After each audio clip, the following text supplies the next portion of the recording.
The enactment of a merger control regime marked the coming of age of EU competition law, allowing the European Commission to review certain corporate transactions.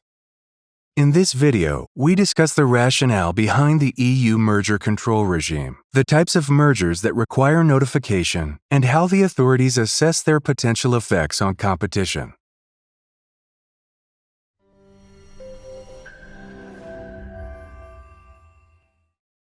The EU merger control regime applies to a broad range of corporate transactions, generally referred to as concentrations. A concentration is defined as any type of operation that brings about a lasting change in the control of an entity. This means that the ability to exercise decisive influence over the strategic business decisions of that entity would change as the result of the transaction. Concentrations lead to changes in the structure of the market that may, in certain circumstances, result in a reduction of competition. For example, by significantly increasing the market power of the merged entity and allowing it to increase prices. That is why the EU and most countries around the world have enacted merger control regimes, allowing their competition authorities to review and consider whether to approve or prohibit concentrations depending on their potential effects on competition. There are three main types of concentrations the EU merger control regime catches: mergers, acquisitions of control, and the creation of full-function joint ventures. A merger occurs when at least two previously independent companies cease to exist as separate legal entities and amalgamate into a new entity. In this scenario, the formerly independent entities come under the control of one management structure. In an acquisition of control, the control of one entity is obtained by one or more other entities. This may take the form of an acquisition of sole control, whereby one company, for instance, purchases all of the shares or assets of another company. This can also take the form of an acquisition of joint control. For instance, one company may acquire a minority shareholding in another company, allowing it to veto certain strategic commercial decisions, thereby exercising control over it, while the existing shareholder retains the majority shareholding in that same company and the right to now jointly control it.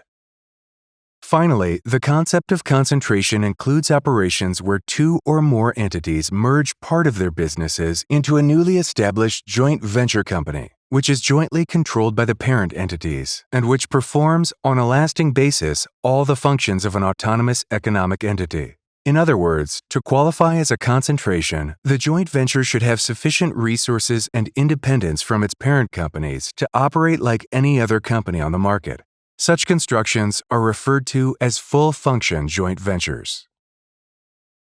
When the entities involved in a concentration meet certain turnover thresholds determined by their EU and worldwide revenue, the concentration will be treated as one of EU dimension and it must be notified to the Commission prior to its completion. This is known as the standstill obligation, meaning that the parties to a notifiable concentration are not allowed to complete their transaction prior to notification and approval by the Commission. Premature implementation may result in substantial fines for gun jumping of up to 10% of the annual turnover for the parties that had the obligation to notify the transaction. Once formally notified, the Commission is required to decide within fixed time limits on whether to approve or prohibit the concentration. Most concentrations are non-problematic, and the Commission's review is generally completed within a period of 25 working days following the notification, known as the initial Phase 1 investigation. For potentially problematic concentrations, the Commission may initiate an in-depth Phase 2 investigation, which must be completed within 90 working days following its initiation. An in-depth investigation will culminate in the Commission either approving the transaction, possibly subject to conditions, or prohibiting it. The Commission will review concentrations with an EU dimension and analyze potential effects on competition. While most concentrations do not harm competition, some may have a negative effect, leading to increased prices, reduced quality, and less innovation to the detriment of consumers, and may therefore require intervention. When reviewing a concentration, the Commission will need to establish whether it would significantly impede effective competition in the EU, referred to as the SIEC test. The Commission will make this determination by looking at potential horizontal, vertical, and conglomerate effects of a concentration, as well as any potential economic efficiencies that are raised by the parties to the transaction. Horizontal concentrations involve actual or potential competitors on the same relevant market. These types of concentrations may raise competition concerns as they directly remove a competitive constraint in the market, which may, in certain circumstances, lead to a significant impediment of effective competition, resulting in higher prices for consumers.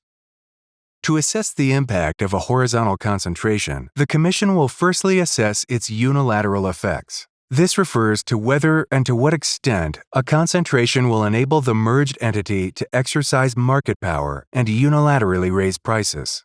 This will depend on various elements, such as the competitive position of the merging parties as reflected in their market shares, the closeness of competition between them, and the position of the remaining competitors on the market. Imagine that there are three main producers of cardboard boxes on Packers Island. Ecofiber with a market share of 35%, Boxin with 25%, and Cardboard Inc. with 25%. The rest of the market is made up of smaller competitors, and there are high barriers to expansion and entry. Ecofiber decides to acquire its main rival, Boxin, to become the largest producer on Packers Island, with a combined market share of 60%, leaving Cardboard Inc. in a distant second place. Such an acquisition may significantly increase the market power of the combined entity and allow it to unilaterally raise its box prices, leaving its customers worse off.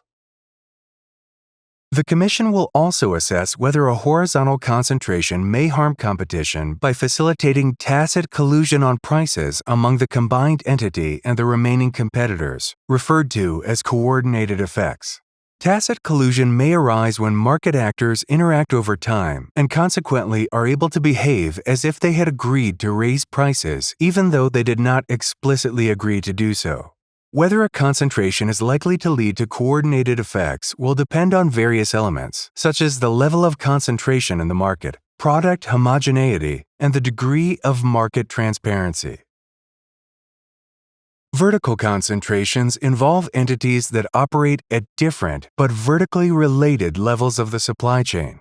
Unlike horizontal mergers, these types of concentrations do not directly eliminate competitive constraints and are therefore generally considered to be non-problematic.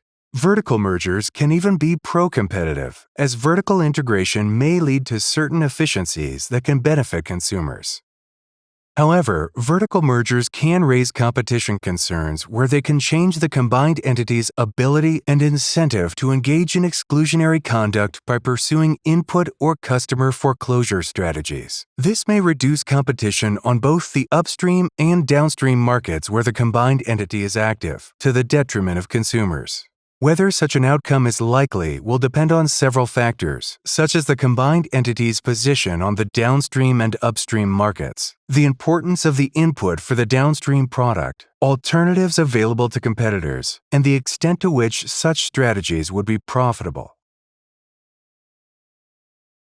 Let's imagine that, in an attempt to secure steady supplies of paper that serve as the key raw material for production of cardboard boxes, Ecofiber has decided to acquire a leading paper mill in Packers Island, Paper Inc. Paper Inc. produces high-quality paper and supplies 70% of all paper on Packers Island. Post-transaction, the vertically integrated entity may decide to engage in input foreclosure by raising the price of paper or limiting its supplies to Ecofiber's competitors that use it as an input to produce their cardboard boxes. Given the importance of Paper Inc.'s paper and the lack of adequate alternatives on Packers Island, this would raise the cost of production of competitors and limit their ability to compete effectively against Ecofiber on the downstream market for cardboard boxes, allowing Ecofiber to unjustifiably expand its market position and increase prices.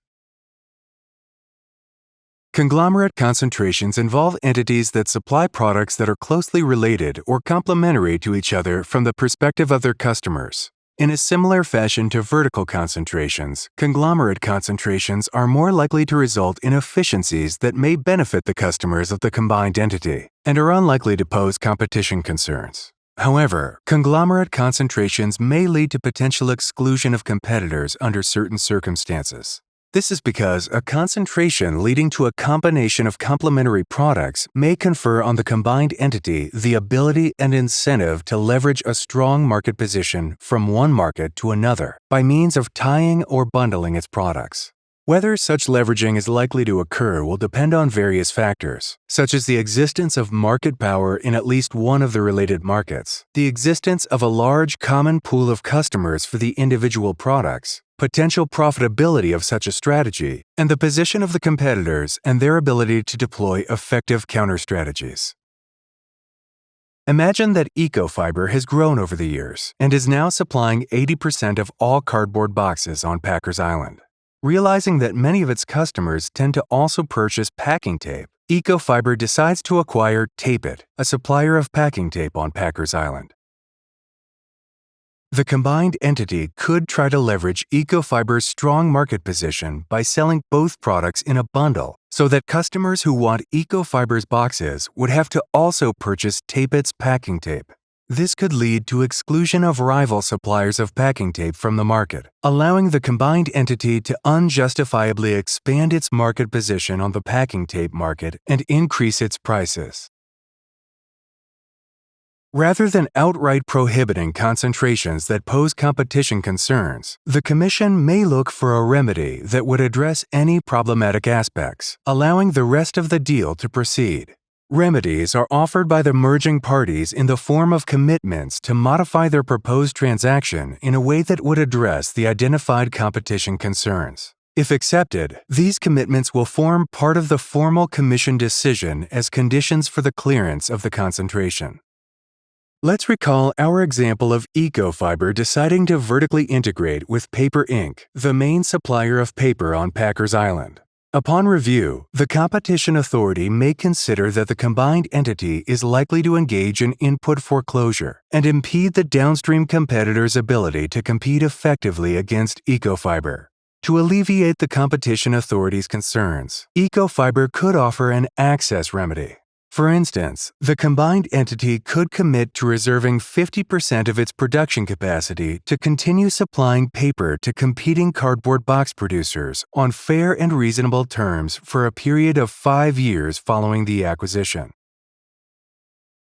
Alternatively, Ecofiber could offer a structural remedy in the form of a divestiture, which are often preferred by competition authorities. For instance, Ecofiber could commit to selling 2 of Paper Inc.'s paper mills that represent 50% of its production capacity to a suitable purchaser. This could create an effective new competitor or significantly expand the capacity of an existing one, providing an alternative, independent source of supply of the input to Ecofiber's competitors on the downstream market. These types of remedies could neutralize the identified input foreclosure concerns, preserving effective competition on the downstream market, and encourage the authorities to clear the deal subject to these commitments. The overarching idea behind merger control is maintaining competitive markets that lead to better outcomes for consumers. Over the years, this has become the main area of activity for the European Commission and a key consideration for firms looking to acquire or sell other entities and assets.